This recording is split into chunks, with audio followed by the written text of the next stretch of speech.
Recently, I compiled a list of 50 kitchen design tips that I think are essential for a successful kitchen renovation. And as I looked at the list, I thought, I wonder if I could pick out 5 that if I just had to recommend 5 things to you, the viewer, to you, the homeowner, to you, the person who's potentially going to do a kitchen renovation, what 5 of these 50 tips do I think would be the most important? So the 5 tips in this video are the absolute essentials if you want to have a successful kitchen renovation. They are not in order of importance, they're all number ones, and they all come from real life experience that I've had with clients. Now, all of these I do talk about a lot, but this first one is really, really essential. I believe that if you can get this done, you'll have a much better chance of having a really successful kitchen renovation and getting the kitchen of your dreams, if that's what you desire. And that is getting multiple layouts for your space. And right off the bat, you're thinking, I'm limited by this, I'm limited by this, I have a small kitchen, I have too big of a kitchen, I have all these obstacles in the way, I don't see my kitchen being designed any other way. The truth is that when you sit down with a designer or you sit down yourself and you start designing out your kitchen, you will find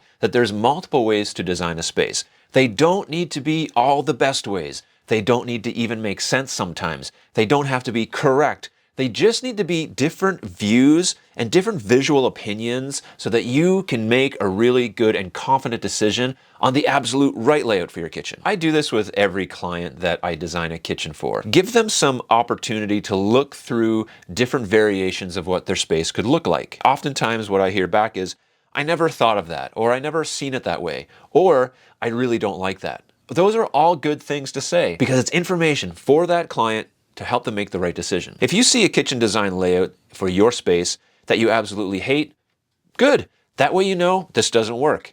But at least you know and you've seen it visually, 3D represented, and you can make a confident decision.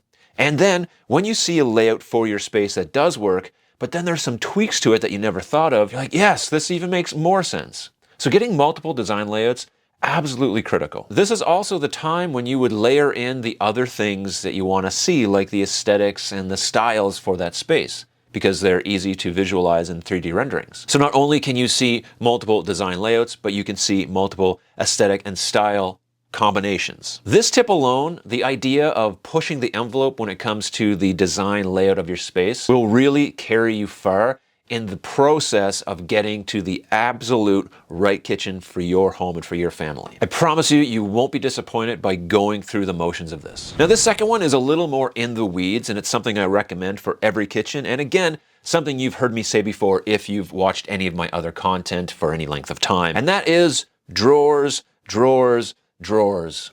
Get as many drawers as possible. If in doubt, put a drawer bank in. That's my mindset when it comes to designing a space.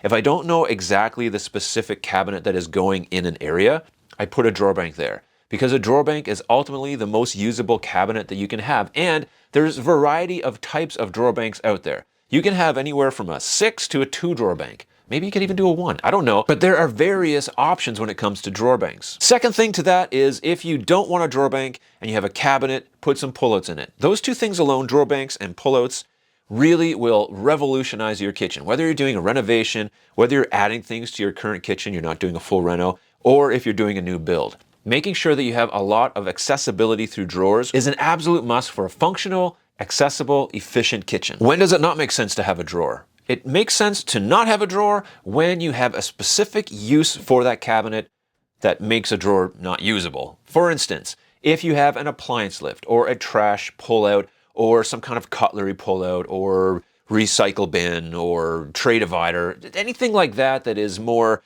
specific case use. But when you just have a cabinet that you're not sure what to do with, and maybe you're not sure what you're even going to put into that cabinet, really think about using a drawer bank. They're very efficient, very useful. Rarely will I recommend not having some type of functionality in a base cabinet because that just means you have to get down on your hands and knees, squat down, reach into that cabinet. And at this point in the game, when you're redesigning a kitchen, we're beyond that. We want to move into functionality now. We've had that in the past. Maybe you've had it in the past and you're like, well, it worked okay. That's fine that it worked okay, but now's the time to make it work really great. And adding drawers is the way you're going to do that. Now, designing a kitchen is the easy part. The hard part for you, the homeowner, is going from the design phase to having your kitchen that you can move into. That in-between stage, there's a lot happening. And so it's important that you set the proper expectations for this entire job. You need to know that you're going to be inconvenienced. I think you already know that, but it's important to really understand that I'm going to be inconvenienced. I'm going to be without a kitchen, maybe without a sink, maybe without anything for 1, 2, 3, 4, 5, 6 weeks. Who knows how long it could be? And also set your expectations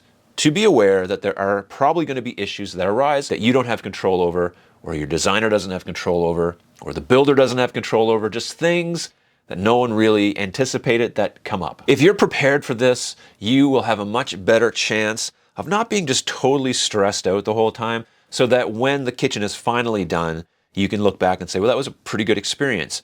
Yes, this and that happened, but I was aware of it. I was informed. I knew what was going on. And, we allowed for that in the budget, which is important. And now I can enjoy my kitchen, and there's some few stories to tell about the process. But if you're not expecting some of those things, if you don't have proper expectations, then you will be very disappointed throughout the process because of the setbacks. And setbacks are coming. They're looking for you when it comes to a kitchen renovation. I don't want to scare you. I just really want to be real in the fact that there are things that you just can't control. Right down to the delivery, to the installer making a mistake, to the designer measuring something wrong or designing something wrong, to the plumber, to the electrician, the ventilation guys. I mean, you name it. There's a lot of hands on a project like this, a lot of chance for human error, and us humans make errors. So be aware, set your expectations so that the whole experience can be much more enjoyable. One thing I see happening maybe more often than I'd like is the sacrifice of function for the aesthetic appeal of the style of a kitchen. Never sacrifice function. Always design a kitchen with functionality in mind. Now you're thinking, well, who would ever do that? Who would design a kitchen to not be functional?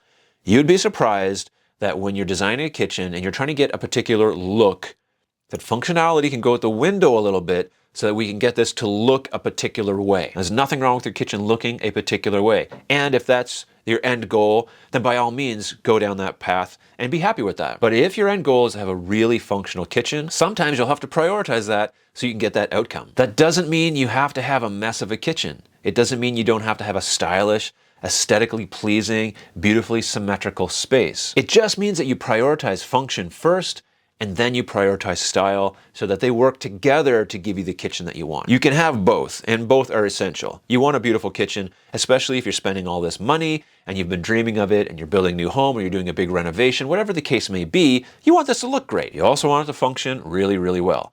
And it can look great, and you move in, you're like, this kitchen doesn't work.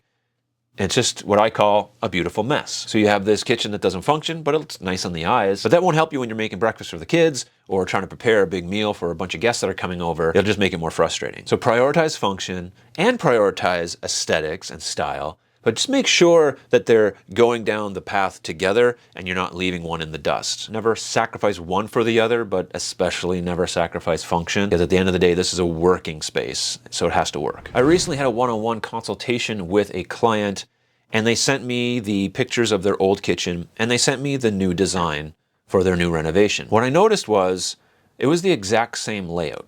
Now, as a kitchen designer, I go, why are they designing the same kitchen? Isn't the whole point of upgrading your kitchen to change the layout to make it more functional? As I got on the call and we began to talk about this, they said they really loved their old layout. It worked great for them, and as I looked at it, I realized with just a few minor tweaks, this whole layout works. And what's best is that it worked for them and they loved it. Now, I could go through the motions of designing a whole bunch of different options for that kitchen, which I will do because that's what I'm doing for them. But at the end of the day, they already had this intuition that they liked the way their kitchen was. It really worked for them. They just wanted to upgrade it and make it better. Well, this got me thinking about this next thing that is really important, and that is keeping the things you love. Your old kitchen might be falling apart and a mess, but I bet there's some things about it that you like. There's some things about it that work for you, and you want to make sure that you carry those things into your new space. Now, you might assume that if you're getting a newly renovated kitchen, that it'll automatically be more functional. And maybe so, but it doesn't mean it'll be automatically more functional for the way you use that kitchen.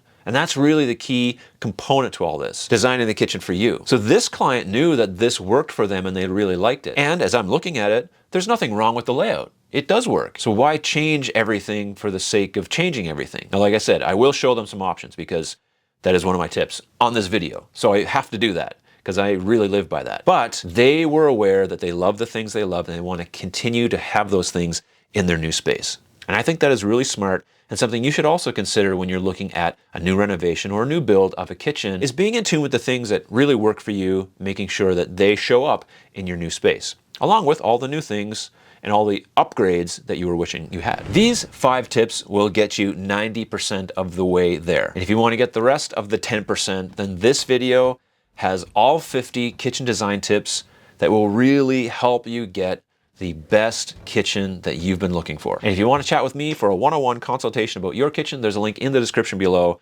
Hope to see you there. Hope to see you in the next video. Bye-bye.